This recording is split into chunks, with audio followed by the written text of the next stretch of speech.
ಓಹ್ ಮನುಷ್ಯ, ನೀನು ಮಾಡಿದ ಅತೀ ಬುದ್ಧಿವಂತಿಕೆಯೇ ಇದಕ್ಕೆಲ್ಲ ಕಾರಣ. ಎಲ್ಲವೂ ಮಿತಿಯಲ್ಲಿರಬೇಕು. ಮನುಷ್ಯರು ನಿಮ್ಮ ಸ್ವಾರ್ಥವನ್ನು ಮಾತ್ರ ನೋಡುತ್ತೀರಿ. ಒಂದು ಬಾರಿಯಾದರೂ ಪ್ರಾಣಿ, ಪಕ್ಷಿ, ನೀರು, ಮರ, ಗಿಡ, ಜೀವಗಳ ಬಗ್ಗೆ ಒಮ್ಮೆಯಾದರೂ ಯೋಚಿಸಿದ್ದೀರಾ? ಎಲ್ಲವನ್ನು ನಾಶ ಮಾಡುತ್ತಿದ್ದಾರೆ, ಆದರೆ ಪ್ರಕೃತಿ ಯಾವತ್ತೂ ಮನುಷ್ಯನ ಕೈ ಬಿಟ್ಟಿಲ್ಲ. ಪ್ರಾಣಿಗಳಿಗೆ ತೊಂದರೆಯಾದರೂ ಮನುಷ್ಯನ ಸಹಾಯಕ್ಕೆ ನಿಲ್ಲುತ್ತದೆ. ಮನುಷ್ಯನು ಯಾವಾಗಲೂ ಇಡೀ ಪ್ರಾಣಿ ಸಂಕುಲಕ್ಕೆ, ನೆಲ, ಜಲ, ಕಾಡು, ಪ್ರಕೃತಿಗೆ ಬೆರಣಿಯಾಗಿರಬೇಕು.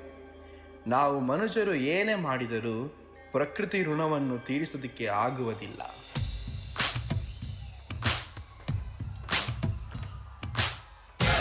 ಎಲ್ಲ ಕಡಿವೆ ನನ್ನ ಭೂಮಿ ತಿನ್ನೋ ಹುಳವೆ, ಹುಸಿ ಹುಸಿಯಾಗಿ ಹೋಗುತ್ತಿರುವೆ, ಇದು ಶಾಪ ಕಣೋ.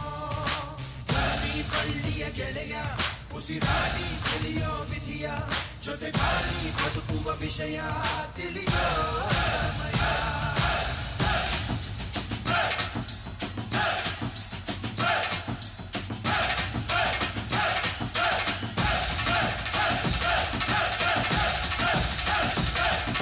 ಜನಪದದ ಕಣ್ಮರವೇ, ನಿನ್ನ ತೂಗೋ ತೊಟ್ಟಿಲು ನಾವೇ, ನಿನ್ನ ನೆರಳಾಗಿ ಜೊತೆಗೆ ಇರುವ